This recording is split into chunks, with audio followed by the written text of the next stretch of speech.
Giit ng kaibigan kong abogado, arrogante. Arrogante ang mga hindi abogado na pumupuna sa desisyon ng 13 Judas Maestado sa BP Sara Duterte impeachment. Katuwiran niya, nagsunog ng kilay at bumuno ng 20 anyos na panaog sa mga korte.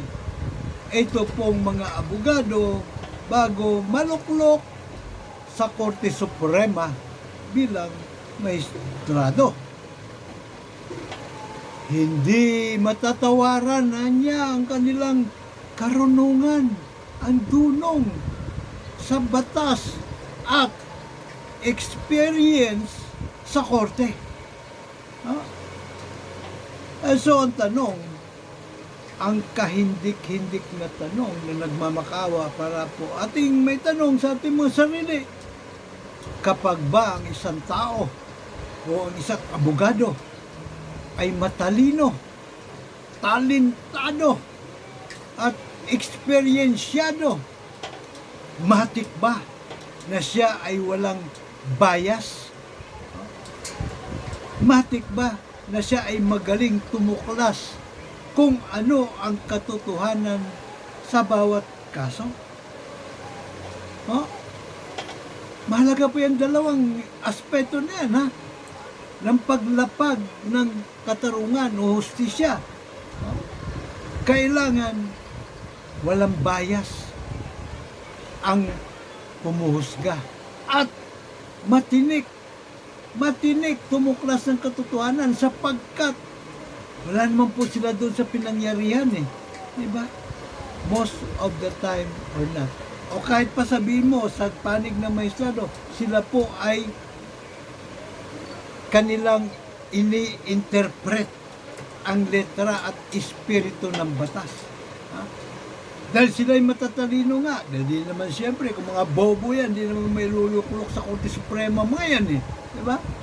So matatalino sila. Matik ba na sila ay walang bias? Walang tinitingnan, walang tinititigan, walang kinikilingan.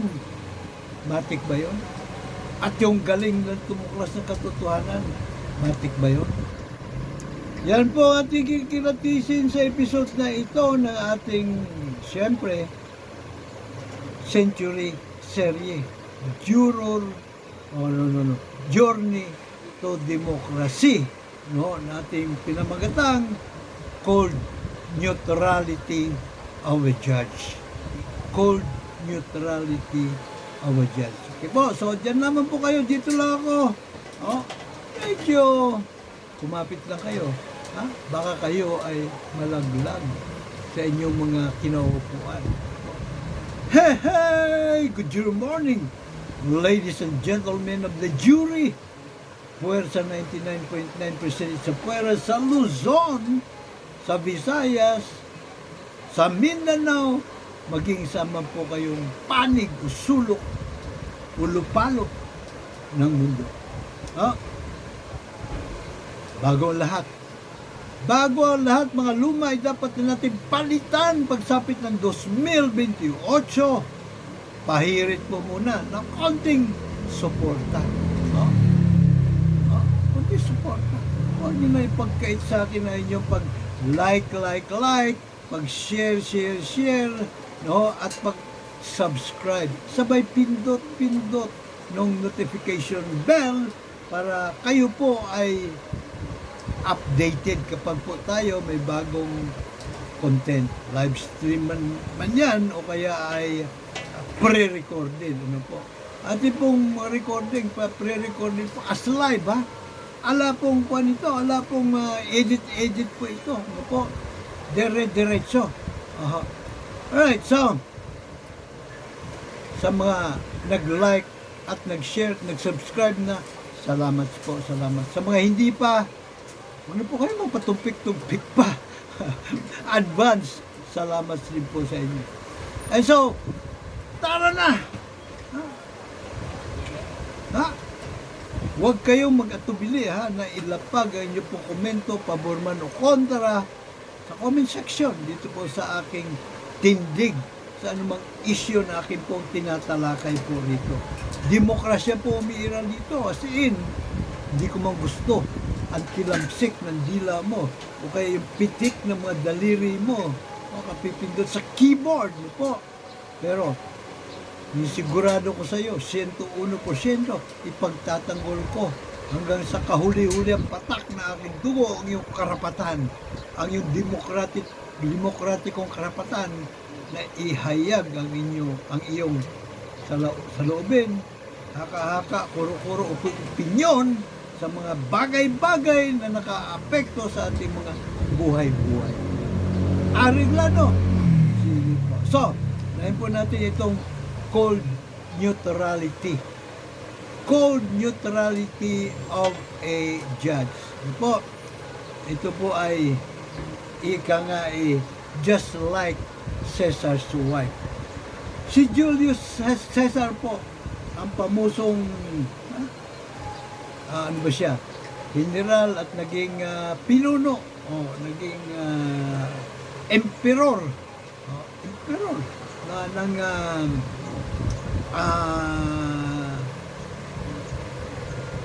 itong sa Vatican na ngayon, kalimutan ko. Pambirang patismo, nakakalimutan yun. Imperyo ng Roman Empire. Yan! Moments lang yun. Julius Caesar, nung dinivorce niya ang kanyang asawa, tinanong siya ng kaibigan niya, "Hey, Julius, ba't mo naman dinivorce yung iyong asawa? Totoo ba kanya ang chismis, ang marites, na siya ay nangangaliwa, na ikaw ay iniiputan niya sa ulo? Nainiwala ka ba doon?" Sabi ng kaibigan niya. Sabi naman sagot ni Julius, with no uncertain turn, hindi po hindi ako naniniwala doon.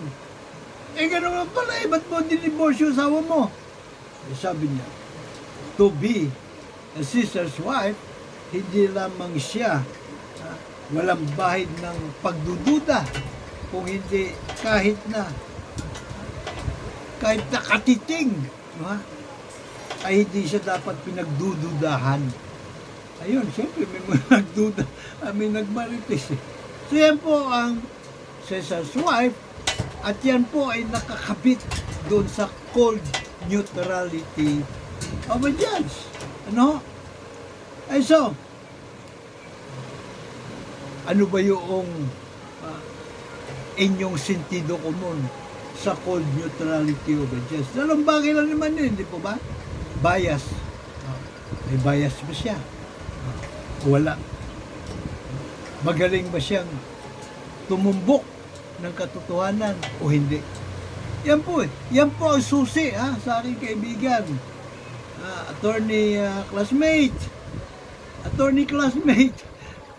ko po sa Rotary ito medyo masakit-sakit sa tainga pakinggan ang sinabi na siyempre isa ako sa mga pumupuna at di ako abogado. Pero medyo ako po ay founder ng Philippine Trial by Jury Movement. I consider myself a paralegal. At matagal na rin po ako, simula pang bata pala ako, kumikilatis na po ako sa mga ganyan-ganyan bagay. Yan na po yung aking pagkatao simulat sa pool. Kaya nga ako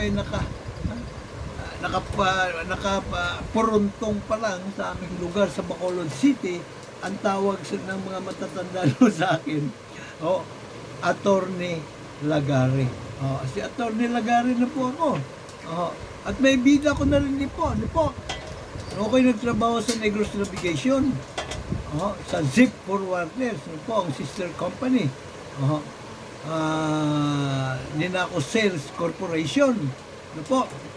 Ako yung pinadadala na aming big boss doon sa Dole. Sa labor para humarap kapag may nagreklamong mga tauhan po namin. So ako humaharap.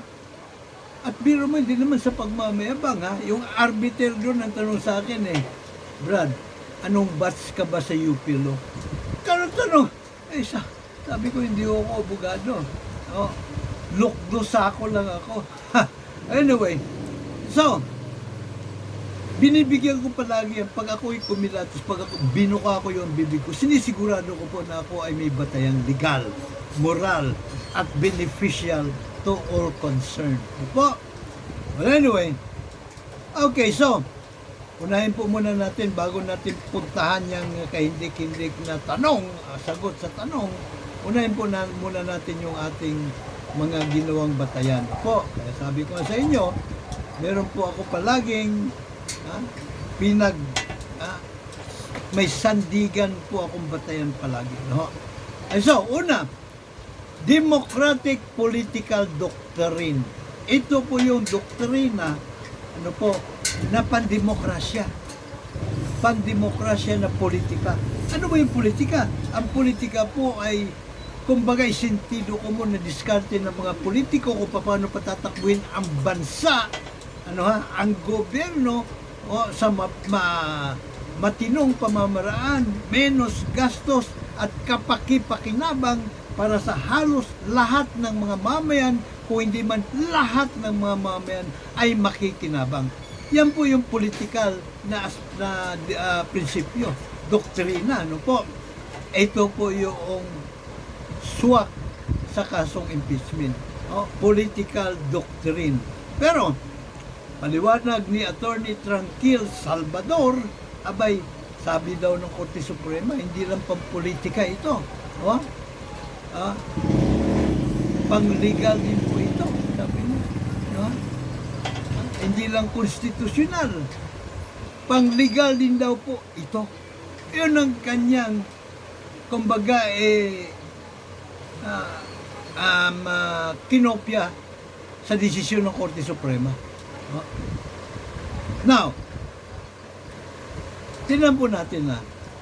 Okay. So, kung ito ay pang-legal, pag-usapan, at konstitusyonal, pag-usapan na po na. Pali-paliw lang yung dalawang yun para alas magkarugtong lang ang pusod ng mga yun. Wala ni isang letra sa Artikulo 8 ng Saligang Batas. Section 5. Ito po ay patungkol sa judiciary, na may nakasaad na may pakialam sa impeachment cases ang mga mahistrado.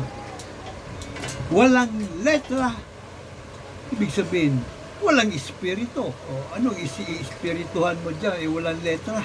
Kasi doon sa letra kinukuha yung espiritu. Wala po. Sa mga litanya ng kapangyarihan, cheers litanya,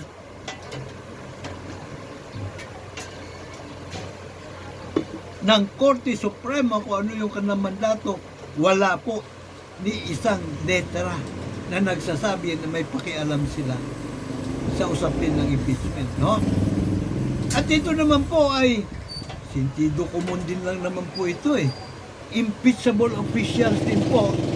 Ito po ang mga mahistrado. Impeachable sila. So dapat lamang na sila po ay walang pakialam doon sa impeachment process. Tingnan mo. Sa ating saligang batas, kapag ang ini-impeach o kaya ang na-impeach na nililiti sa Senado ay ang Pangulo ang Pangulo, ang Chief Justice, ang presiding officer. Kung hindi Pangulo, ang presiding officer, yung Senate President, Pero, eto, tandaan po natin, bilang presiding officer, ang Chief Justice ay walang boto. Kasi collegial body ito, nagbobotohan sila Majority rule. Wala po siyang boto, karapatan na bumoto. At sa Amerika, kung saan hinugot po ang ating impeachment bla bla bla, proseso, hindi po nakikialam. Kahit sulyap man lang ang mga justices sa impeachment cases. Sapagkat malinaw po ito ay political exercise. No? Malinaw po yan. No po. At syempre, meron ding constitutional mandate doctrine. So bakit? Kasama din yung atin na nabanggit. Kasama yun sa, pasok din yun sa constitutional mandate doctrine. Ano po? So, malinaw na malinaw din po doon po sa Artikulo 11, Section 3, Paragraph 1 and 6. Sa Paragraph 1, malinaw, bukod tanging ang mga kongresista lamang, ang mga kinatawan sa mababang kapulungan sa Kamara de Representantes ang maaaring maghain ng impeachment case. Kaya sila din lang ang may karapatan na gumawa ng kanilang impeachment rules, guidelines, or whatever. At sa paragraph section 3 pa rin, artikulo 11, paragraph 6, section 3, paragraph 6, kalagay doon. Bukod tanging mga senador ay may karapatan na agara magsagawa ng paglilitis at humusga. So madaling salita, anuman ang mga daing at tinaing ng isang opisyal na na-impeach, doon siya tumakbo sa Senado. At doon niya ilapag ang kanyang mga hinaing at daing. Pag sinabi niya na hindi siya napagbigyan ng due process, bakit? Siya ba ay pinagkaitan ng buhay, kalayaan, at ari-arian, na hindi naman anong due process ang kanyang pinagsasabi. At alam niyo po, miski sa United States, kung saan inugot po ito ating impeachment process procedures, ano po, abay, kawangis po ng grand jury system, no po, system ang impeachment. Kung saan yung pong inaakusahan hindi po kailangan ipatawag ng mga grand jurors. Paminsan-minsan pinatatawag pero kanila na pong kumbaga discretion na po sa kanila yun. At discretionary rin po sa panig ng pinatatawag kung dadalo siya o hindi. Katulad ni Donald Trump po, nung siya po ay pinatawag doon sa grand jury, abay, hindi po siya dumalo. At hindi siya mapipilit. Bakit kamo? I-invoke nyo lang yung Fifth Amendment. No? Abay, hindi nyo ako pwedeng pasagutin ng kung ano-ano at bukod tanging kailangan nyo munang dumaan sa grand jury. Kung may indictment sa grand jury, saka nyo ako pwedeng tanungin at pasagutin ng kung ano-anong mga tanong. So, malinaw na malinaw po yan. Sinasabi ko sa inyo diba? Ako'y handa po sa aking mga batayan kapag ako'y bumuka ng aking bibig. Ano po? Meron pa isa. Statutory construction. Ito, abay, mayaman ang ating pong jurisprudence dito. Mismong galing sa Korte Suprema. Verba legis. Ano po? Letra at espiritu ng batas. Na ang sinasabi po rito sa salitang Latin, known as residendum, or from the words of a statute, there should be no departure. Kumbaga kung ano yung letra at espiritu ng batas, huwag mo na interpretahin. Huwag ka nang lumayo pa. Ipatupad mo na. Patupad mo na lang. So yung sinasabi ko po, malinaw ang letra at espiritu ng batas sa saligang batas sa Artikulo 11. At maging doon po sa Artikulo 5, 5 ba yun? Anyway, judicial branch, no? Malinaw din na wala pong papel ang mga mahistrado sa usaping impeachment po. And so, garantisado ba? Ito na yung tanong natin, nakahindik-hindik, ano? Garantisado ba na ang mga maestrado, dahil sila ay malawak o matayog ang pinag-aralan, malalim ang kaalaman sa batas, ano po? Garantisado ba? Na wala silang bias. Ha? Pagka matino ba isang tao, magaling, matalino, matik, walang bias, matik, matino. Di ba? At matik, magaling. Magaling kumilatis, sumisid para tuklasin ng katotohanan. Ba, hindi po eh. Hindi po yan automatic po. Kasi lahat ng tao may bias eh. Di ba? Pagka yung inaakusahan dyan, mga kapatid mo, kamag-anak mo, malapit sa'yo, siyempre bias ka na. Di ba no? No, ha? Yung pagtuklas naman sa katotohanan, abay, di ba may sinasabi nga? Oh? Di ba sinasabi, kinakanta pa yun eh. Di ba? Itanong mo sa mga bata, ang buhay ay hawak nila. Itanong mo sa mga bata, ang sagot ay yung makikita. Ang bata po, ha? Abay, kumpara sa mga matatanda, hindi nagsisinungaling, hindi marunong magsinungaling. Ano po? Kung kaya itong mga jurors nga pag pumipili, ang mga abogado, ang judge, abogado ng prosecutor o abogado ng depensa, mas huy-puloy o mas pangkaraniwang Amerikano o mamayan na prospective juror. Yun ang kanilang pinipili. Pag mga abogado, ayaw nila. Tanong nyo kay Marlo Camilo, ang ating pong stateside, no, na consultant, legal consultant, no, at advisor ng Philippine Trial by Jury Movement. California-based, long time California-based lawyer po, si Attorney Marlo Camelo. Member din po siya ng Philippine Integrated Bar of the Philippines. Ano po? Dito siya nag-graduate, doon lang siya nag-practice dahil hindi niya masisikmura ang lutuan ng kaso rito, no? Parang si Attorney Vic Velasquez din yan eh. Usok ang ilong niya pagka-graduate sa UP with flying colors. Pagsabak niya sa korte, nakita niya kaagad, nadismaya siya. Ito pala, silbi ang aking pinagsunugan ni Kilay rito. Walang silbi yung batas, walang silbi yung ebidensya, walang silbi yung testimonya, walang silbi yung katotohanan sa harap ng palakasan. Pambira. Kaya ayun, pumunta ng Estados Unidos kung sila nag-practice. Ano po?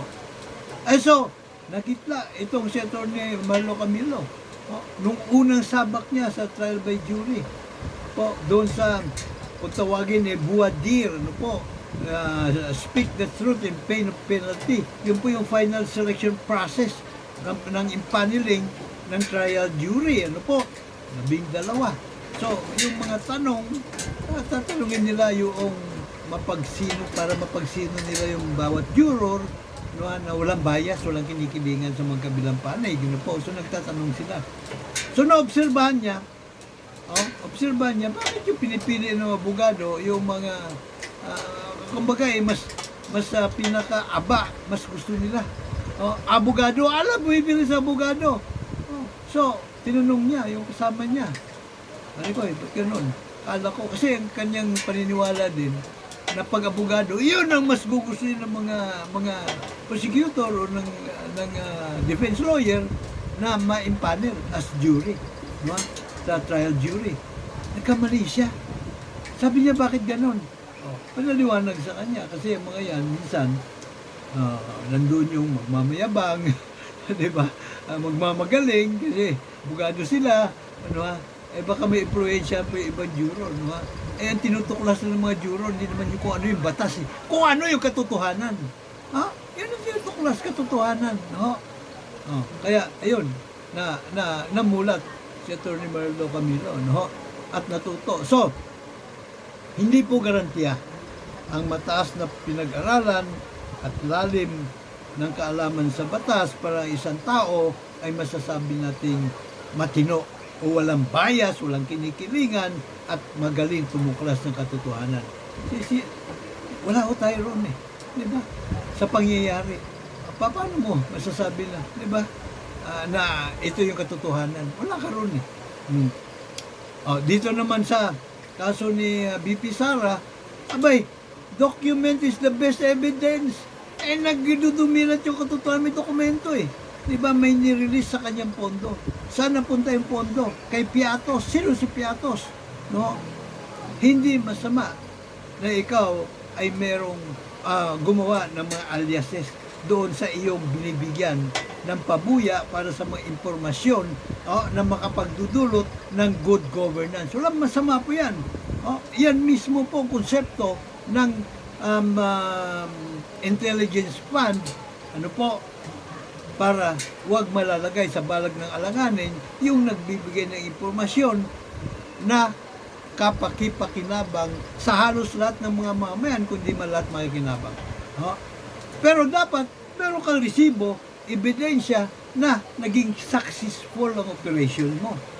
Halimbawa, yung sinabi mo na ito ay nagbigay ako ng 1 milyon kay Juan Pasan Piatos, ano po, at ang kanyang binigay na impormasyon ay patungkol dito sa ganitong ungas sa ating lipunan, at ito yung resibo, yung ungas na yun, nakakulong na ngayon. At ito yung kanyang mga naging kaso. At ang mga impormasyon na ibinigay sa atin, hindi po pwede ibigay ng kahit na sino to. Kailangan manggaling mismo as much as possible inside information. Kadikit nung iniimbestigahan. May pakita ba sila? Wala siya may pakita eh. Ang naipakita lang ni Sara na pinunduhan niya yung pong mga conference sa mga kabataan patungkol sa New People's Army. Na lumabas naman ng katotohanan na pala gumastos doon yung po mismong militar at yung mga local government units. Di ba? Napakatindi ng elemento ng panggagago o panluloko ang ginawa niya.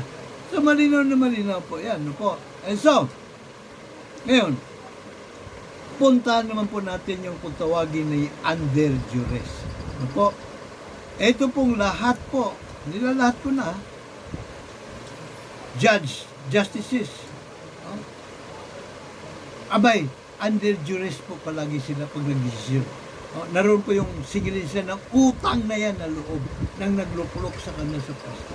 Pwede po bagbantaan ng kanilang karera. Sibakin sila, i-demote, o kaya hindi pa nga sila kasuhan ng mga inventong kaso. Pwede din bantaan ng buhay nila, maging buhay ng kanilang mga mahal sa buhay. Pamilya po nila.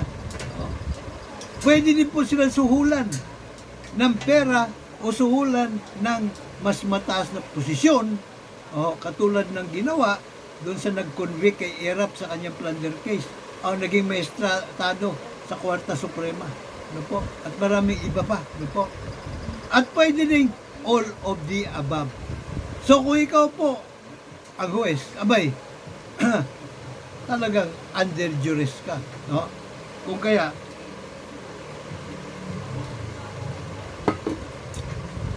matagal na pong alam yan. Kaya sa demokrasya, ang ginawang mga huhusga yung mga jurors. 18 anyos pataas, marunong bumasa at sumulat, randomly selected. At gagawa pa, dadaan pa yan sa pagsasala ng pong judge, prosecutor, at nung defense lawyer para mapagsino yung mga talagang walang kiling sa magkabilang panig na siya pong ma-impanel. Ganun naman po kasimple. Now, puntahan po natin itong Historia di on Amor ng Korte Suprema. Alam niyo po, bago ako naghain ng love letter doon sa Korte Suprema at iminungkahi na isama sa Rules of Court ang jury justice system, 2014 po yun. Sigurado po ako, sa website ng Korte Suprema, naroon po bahagi ng Historia di on Amor o history ng ating pong judicial system, ang hukumang balangay. Trial by jury of the Council of Elders noong mga panahon bago sinakop ng Espanya, Pilipinas. Panahon po ni na Lapu-Lapu and beyond. Yun po yung ating sistema ng katarungan. Hindi po naluluto, hindi na si sindikato. Pero, Di ko alam kung kailan na tinanggal. Pero late last year, binisita ko ulit, hinanap ko yun. Wala na, hindi ko na makikita. Ang nakikita ko na lang, no po, na mas binigyan po nila ng pansin, ito pong kung tawagin Real Audiencia de Manila. Ang sabi niya, bagaman hindi po magkarugtong ang pusod nito pong bagong sistema na na American judicial system na kung itinatag ang Korte Suprema sa Amerika, no? Pero sabi ng sentido común ba yun o kaungasang kaisipan, pangguguyo o panguuto, no? Bagaman anya hindi magkarugtong ang pusod ng American justice system at nito mong Real Audiencia de Manila, talaga namang walang hindi magkarugtong kasi ito pong American justice system pandemokrasya, yung pong Real Audiencia de Manila pang diktadorya. Pero sabi nila, abay sa pagkukwento, no, mahalaga na atin pong banggitin, ikwento ang Real Audiencia de Manila. Pero hanggang doon lang, hindi po nila binigyan ng diin kung anong klaseng kabuktutan meron ang Real Audiencia de Manila at kung ano klaseng kagandahan, beauty meron ito namang jury justice system ng Amerika. Hindi po nila ipinaliwanag po. So, ako na lang magpaliwanag. Di ba? Pwede na kontrahin kung gusto nila. Welcome po sa programa na ito. Sabihin nyo lang sa akin, interviewin ko po kayo. Pagsalitain ko kayo ng pagsalitain. Pero siyempre, may karapatan din ako kayo ikontrahin. No po? Kontrasalita. Di po ba? Ngayon, ito pong Real Audiencia de Manila, yung Gobernador General, no po, siya ding Chief Justice. So, kita nyo na ang diferensya di mano, di po ba? Ngayon, meron siya mga kasapakat, no po. Yung pong mga kabisa di barangay, yung mga presidente, yung mga nampok, kumbaga yung municipal mayors nung araw tawag na doon presidente. Yan din po ang tatayo ng mga deputy niya. Sila po humuhusga sa mga kaso. So, at di mano nakita mo na may bias. Di po ba? Kaya kung kami nila mga lupain ng ating mga ninuno noon, ganun-ganun na lang. Kasi saan naman? Saan pupunta yung mga ninuno natin? Sa hukuman Relve Palakasan na sila din ang umuhusga. At siyempre pa yung Gobernador General, siya na rin yung pinaka-Senate President o Speaker of the House. In fact, kung ano yung sasabihin niya, kahit walang nakasulat na batas. Umutot ka na wala sa tono ngayon, wala namang batas na ganun. Sabi niya ngayon, meron na, kulong ka. Then umutot ka nang wala sa tono. Ganun po ang kabuktutan meron na hukuman Relve Palakasan. At dito ngayon sa ating pong, bagaman tayo po ay democratic and Republican state na kuno, patuloy po na umiiral ang Real Audiencia de Manila. No? Sa espiritu at sa katotohanan. De facto. May impacto nga di ba? Bakit ka mo? Dahil po ang Pangulo, hawak niya ang pulis, hawak niya sundalo, NBI, or armed forces. Hawak niya ang susi ng kahadiro. Pwede niya suhulan si ganito, suhulan si ganito, gamit yung kwarta natin. So, ibig sabihin, siya pa rin po tinatangal na hari. Hari! Sino man, pag ungas ang Pangulo, abay, pwede niyang gamitin ang kanyang kapangyarihan, ang susi ng kahadiro at ang kanyang pagiging Chief of Staff of all Commander-in-Chief Commander-in-Chief of all Armed Forces, diba? Para gawing sindikato ang buong gobyerno. Ganun naman po kasimple yun. Ano po? Now, ito pong dalisay at dakilang diwa ng himagsikan ang isinulong ni Gat Andres Bonifacio 130 years ago. Ano po? Ito po, binulago tayo rito ng Department of Education, hindi po itinuro sa atin ito. Na ang tunay pala na dakil at dalisay diwa ng himagsikan ay makapagtatatag ng malayang bayan ala demokrasya ng Amerika. Ha? Mas pinalawak na sangguniang bayan sa pamagitan ng mga nakaluklok sa pwesto at mga mamayan, soberanong mga mamayan. At powered by hukumang trial by jury of we, the sovereign Filipino people, justice system. Ito po yung sinulong ni Nagat Andres Bonifacio na sinuportahan 10 ng ating mga ninunong katipunero. Binaboy binaboy ng mga politiko na ko, ang mga traidor at kawatan sa pamahalaan na kuno ay politician. Pisan mo po sa Campo Aguinaldo, sa Campo MLQ. Yan nyo 1898 malulus konstitusyon. Pinagkait po sa Bill of Rights ang karapatan ng soberanong mga mamamayan sa trial by jury. 1935 konstitusyon, ganun din po, pinagkait din po ang karapatan sa trial by jury. 1973 konstitusyon, ganun din po, pinagkait din po karapatan sa trial by jury. 1987 konstitusyon, social justice kuno konstitusyon. The icon of democracy. Ganun din po, pinagkait ang karapatan sa trial by jury. Kaya huwag tayo magtaka. 40 anyos na nakalipas, yung never again nila sa mga naghahari-harian at mga traidor at kawatan sa pamahalaan, patuloy pa rin. Dumami pa nga Di ba? Dahil sa kanilang inukit na local government code, hindi naman masama. Sana, Autonomous Region of Muslim Mindanao, Cordillera, hindi naman masama. Sana, Ito lang. Kanya lang, ipinagkait yung jury justice system na siyang susi para yung checks and balances sa gobyerno gumana. Kaya ito tayo sa 99.9% sa pera. So, ang solusyon po, siyempre, kailangan po ipagpatuloy natin ang dakil at dalisay ng diwa ng himagsikan. Siguraduhin po natin na maamendan ang Bill of Rights at may dagdag ang karapatan natin mga soberanong mga mamamayan sa trial by jury. At siyempre magagawa lamang natin po yan kapag po tayo ang may control sa gobyerno. At para po natin magawa na tayo o may hawak sa gobyerno, pwede po tayo maghimagsikan ulit. Diba? Pwede yan. Ang mungkahi nga ni isang kaibigan kong ako si Kuya Bogs kasa natin ang citizens arrest. Lahat ng mga kawatan arestuhin ng mga mamayan. Abay, sabi ko, sandali muna, magsikan yan. Hindi naman citizens arrest yan Kasi kung citizens arrest, abay, kailangan nandun yung 3 elemento.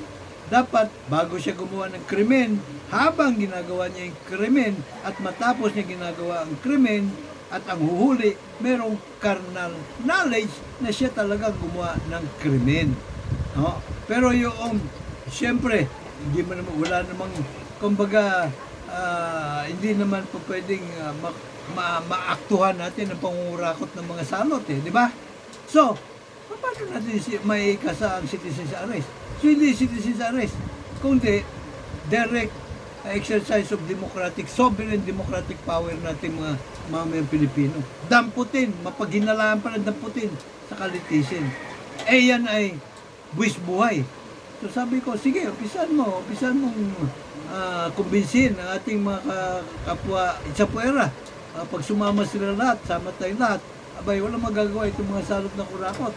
Pag dinampot natin sila, kahit na wala nang warrant to arrest, warrantless arrest tayo naman mga soberano Ang kataas-taas ang kapangyarihan sa atin nananahan Diba? So pwede natin gawin. Yan kung makumbinsin natin ng at least mayorya. Kasi demokrasya, diba? Kailangan majority rules, diba? So kailangan ang mayorya sa atin payag sa ganong sitwasyon. So, payag ba kayo? Pero gusto niya naman, hindi buwis buhay. Isang sagradong boto lang kakailanganin po natin. Di ba? At pwede rin, kumbaga, ala katipunan din po ito. No? Lihim na organisasyon, na samahan, no po? Lihim na lantad. Kasi yung ating po pinaglalaban, pwede natin palihim, no? Palihim na itulak doon sa ating po mga kamag-anak. Gumawa po tayo ng kalan, group chat, no?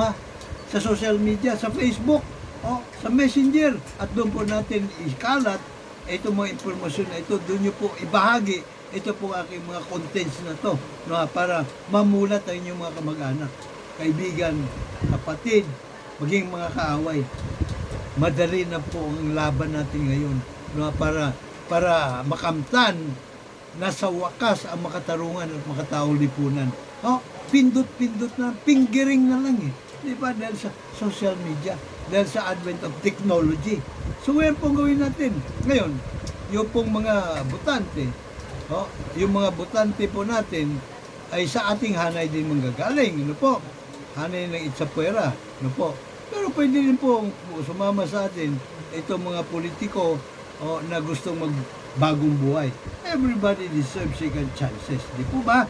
Yon. At yung ating po mga kandidato, obligadong pumirma ng Covenant. Kasunduan.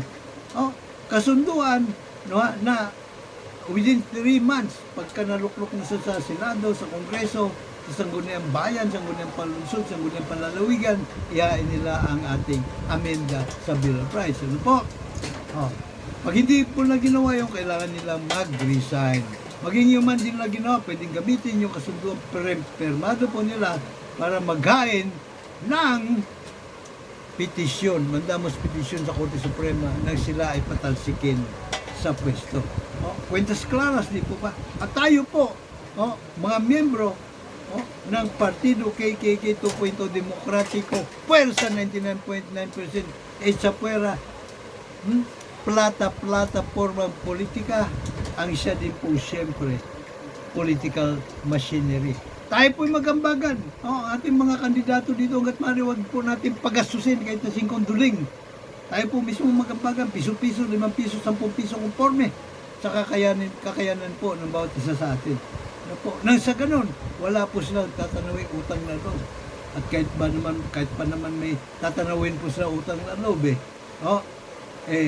pag nagnakaw sila para mabayaran yung utang na loob nila, tayo mismo, ang sambayan ng Pilipino bilang mga jurors ang magpapanagot sa kanila. At agaran po sila makukulong. Ano po? Kita niyo si Melania Trump, no? Nung siya po ay pumayag doon po sa deal, sa prosecution, no? Para maiwasan niya makulong ng mahabang panahon. Pati yung anak niya, no? Stepdaughter niya si Ivanka, no? May sasalba niya. Siya po ay titistigo. So pag tumistigo po siya, laban star witness, kumbaga, haharap siya sa grand juror. Mga pagkaraniwang mamamayan po yun, 23 katao, doon po siya magsasabi ng kanya pong mga nalalaman. No po? So alam niyo kung gano'n lang katagal? 4 na oras lamang po itinagal nung kanyang presentasyon po. Testimonyal niya at mga ebidensya. At pagkatapos ng 4 na oras na yun, nagbalitaktakan ang mga grand jurors. No?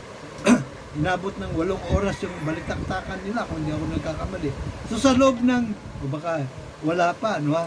Pero sa loob ng 12 oras, no? Kasama na yung kanyang pagharap ni Melania Trump sa grand jury, no? After 12 hours, handa na po yung indictment. Ganun lang po kadali. Kalating araw lang, indicted na ang iniimbista, inaakusa ng katiwalian. Dito sa atin, 2 dekada. 20 anyos na, hindi pa indicted. Hindi pa nakakasuhan. So yan po ang beauty ng hukuman trial by jury, ano po, na 500 years na, 500 taon na pong binubudol tayo ng mga ungas na traidor at kawatan sa pabubuong pamahalaan. Ano po?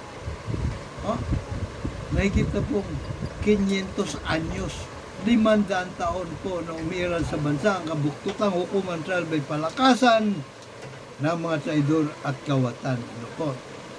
So, kaya po silang mga traidor at mga kawatan nanggigitata sa nakaw na kayamanan habang tayo pong puwersa 99.9% sa pera, kakawag-kawag sa kumunoy ng kahirapan. At tayo pumapayag. Kahit pa paano, demokrasya, kahit di pa 101%, demokrasya pa rin umiiral sa ating bayan, daanin po natin sa padamihan ng boto. Ano po? So, organisahin na po. Panahon na para magkanya-kanya po tayo ng pag-uorganisa ng chapter ng Partido KKK 2.0 Demokratiko sa bawat barangay, no? At syempre magkaroon ng umbrella sa bawat munisipalidad, syudad at lalawigan. Huwag na ho kayo mag-antay pa na kumbaga kusang palo na lamang po. Pag kayo nakapag-organisa na, i-PM nyo lamang po ako nang sa ganun kayo po ay aking ma-recognize. Ano po? Ma-recognize po kayo ng Philippine Trial by Jury Movement. Kayo din po ang inyong mga membro sa demokratikong proseso ang pipili, ano po, magdidesisyon kung sino-sino yung patatakbuhin sa mga lokal na posisyon, halal na posisyon, ano po. At syempre, yung mga membro din po ninyo, ano po, ang may prioridad kapag po kayo ay nagtatalaga ng mga empleyado kawani sa pamahalaan. No? Kwentas claras po tayo. Plataforma po ating politika rito, hindi pera-pera. So, sa sagradong boto lamang po. Sa sagradong boto na. Tara na! Juror KKK 2.0 o revolution na po. Mr. Juror po, Dr. Sixto Kitkilates Lagari po lamang inyong likod, PhD, Public Administration, Honoris Causa. Dapat lang, juror ka. May God bless us all. May God bless Philippines.